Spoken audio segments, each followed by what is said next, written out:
Hi, it's James. Welcome to Cowboy Country. I'm the unofficial mayor.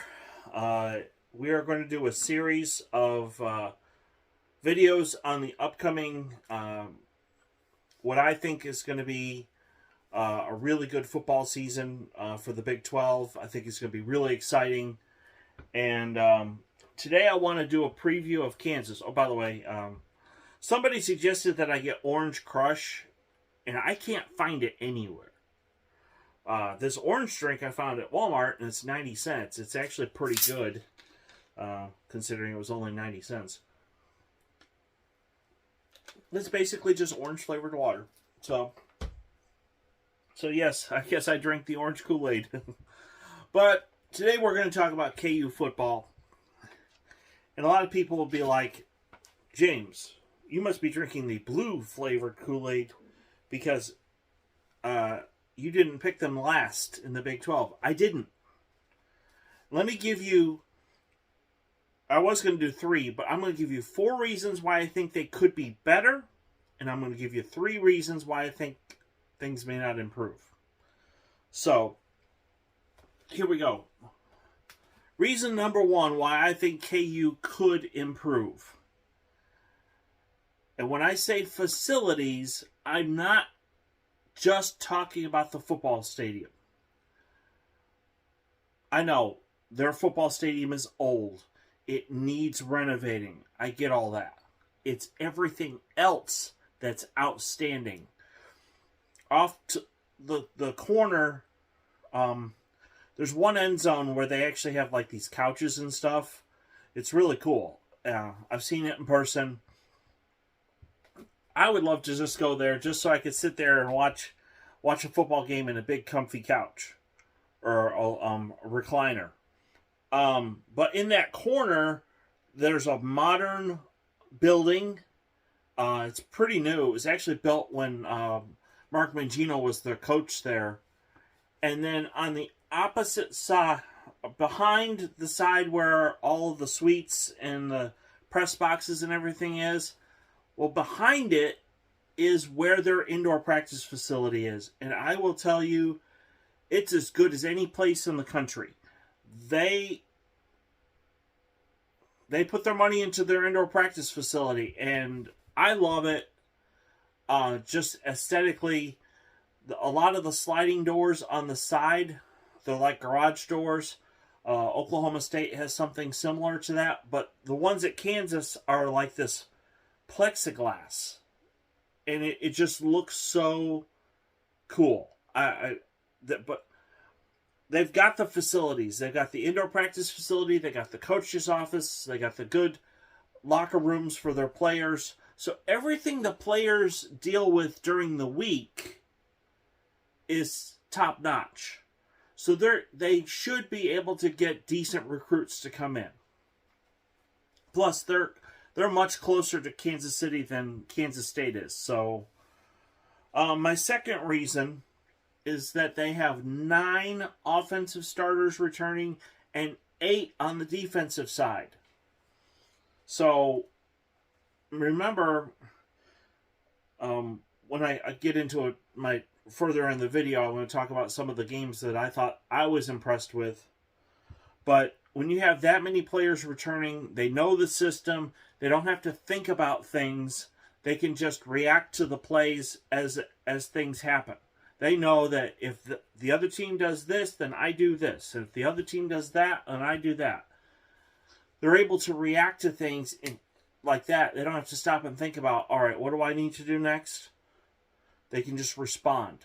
And having that experience on the field pays dividends. Now, in all honesty, what Les Miles did before he got in trouble was he played a whole bunch of freshmen. That way, eventually, those players would have experience. And that's what Lance Leipold is basically benefiting from. So in 2020, they were terrible. But those young players that learned on the field and learned the hard way, they're now ready. Maybe they're ready for primetime. I don't think they're quite ready for a bowl game yet. But we'll see.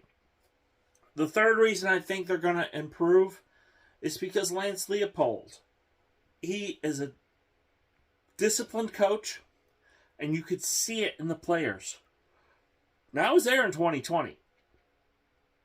I was there, and Oklahoma State beat the tar out of them. But here's the thing. Those players never gave up.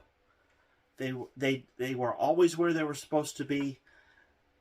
They had this never give up attitude, and quite frankly, I respect them. If I was down 40 points, I would have just thrown in the towel. But they didn't do that. So, and the fourth reason, I think the most important reason, is we saw flashes of brilliance last year in their victory against Texas and in their loss to OU. Because quite frankly, for 2/3 of that game, Kansas was leading, and they, if it wasn't for the legs of Caleb Williams, OU wouldn't have won that game. Quite frankly, if they had a traditional quarterback instead of a mobile quarterback, OU would not have won that football game. So, now, let me give you 3 reasons why they may not improve.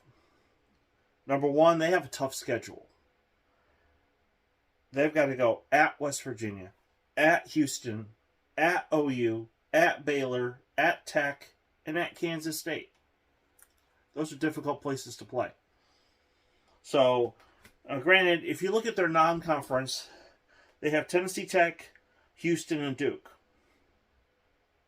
I honestly think they can win 2 out of 3 of those. If they pull off the upset against Houston, then all they got to do is win one of these 3 at home, either Iowa State, TCU, or Texas, and that'll get them to 4 wins, and that's where I put them. So, it's not impossible. I'll just say that. Number 2, they may have a whole bunch of starters returning, but out of the 22 starters, they only have 6 juniors and 2 seniors. You're starting 14 sophomores. They're not inexperienced, but I wouldn't call them experienced either. So, are they a year away from being great or being good? That's my feeling. And they had to replace RB Gardner at running back. He literally was there for 3 games and then entered the transfer portal. And the problem is, he was your best player. In 3 games, he ran for 325 yards. He ran for 4.5 yards a carry. So they've got to find somebody to replace him. And it's funny because in 2020, the bright spot for KU was Puka Williams. That guy was an amazing athlete. They've got to find somebody like him that is willing to come to Kansas and play and maybe not win right away, but over time start to build a culture of winning. They've got the potential. They've got the facilities, minus the football stadium. But between the indoor practice facility and the locker room and the coaches' offices and the meeting rooms, everything else is top-notch. So we'll see what happens. I don't want KU to be bad. I want them to be good. I obviously don't want them to beat my Cowboys. But I don't want them to be bad. They've had several losing seasons in a row, and it would be nice to see them have some success. And so the only problem is, if Lance Leipold really does right the ship, there's a very good chance that some other team could try to snag him away and give him, pony up more money. KU is still a basketball school, but they do have the potential, and Mark Mangino proved it, that they could be a 10-win season. The year they went to the Orange Bowl, that was a very good Kansas team. So anyway, thank you for watching. Tomorrow I will do a preview of Kansas State. Don't forget, a week from tomorrow, I'm going to make that special road trip down to Houston so I can give you a first, bird's eye, but just, you'll be able to see for yourself what Houston's football stadium looks like. I've been told it's really, really top-notch facilities. And I'm just curious because I'm so used to brick and mortar, and that's my style of things. And that's what I really like in a football stadium, but the pictures of the Houston Stadium are so different than anything else I've ever seen before. So, until then, have a great day, and thank you for watching.